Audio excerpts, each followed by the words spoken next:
times we look at things through an evil eye, an eye of jealousy, an eye of envy, or even an eye of stinginess.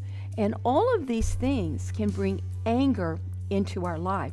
Jealousy in particular is related to the eye.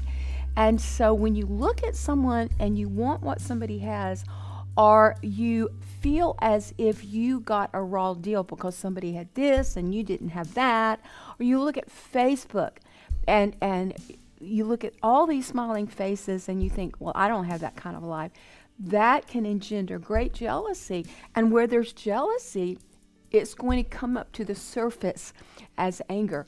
So the Lord is really saying to us this month, let's look at our anger. Don't condemn yourself for your anger, but instead bring it up to the Lord, because He is your Savior. He is your Redeemer. Much of our anger comes from wounds in our soul, particularly in childhood.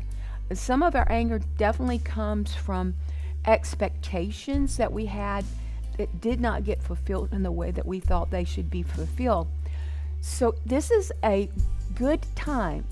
This is a season for you to bring up certain issues to the Lord and ask the Lord to heal you of these wounds that are related to your anger. And now, even as adults, you can see that anger often arises in you, but take heart, beloved, because Jesus is our healer, Jehovah Rapha, and He can heal you emotionally. As you lift up all of those times, if you can think of the traumatic times of your childhood when you had to bear the brunt of your parents or your brother or your sibling of some kind, sister, whatever, maybe even a teacher, you bring that wound up to the Lord, that trauma up to the Lord, and you ask Jesus to heal you of that. And as that wound is healed, you're going to see a difference in your anger level. You'll still get angry, but you won't hold anger. Therefore, you will not allow the devil to grab your foot, to keep you down, to keep you back. See, the issue with anger is we sin when we don't forgive. We sin when we hold on to our anger.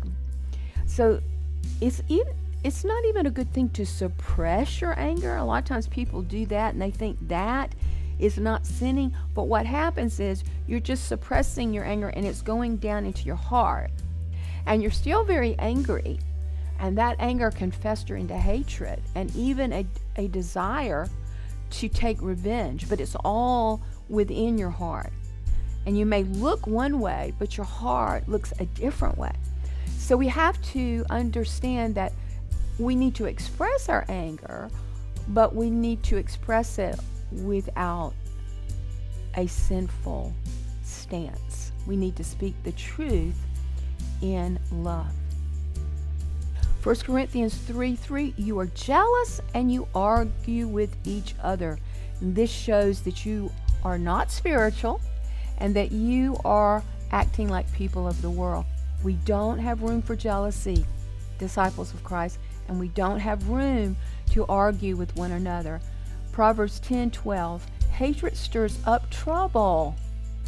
Love overlooks the wrongs that others do. We have to walk in love. Now, love is correction. We may overlook a wrong, but we also correct the wrong. Just remember this: when someone wrongs you, know that it's not personal. Don't take it personal. Do you hear me? Don't take it personal. They have an issue. The person who is wronging you, they have the issue. They would do it to anyone.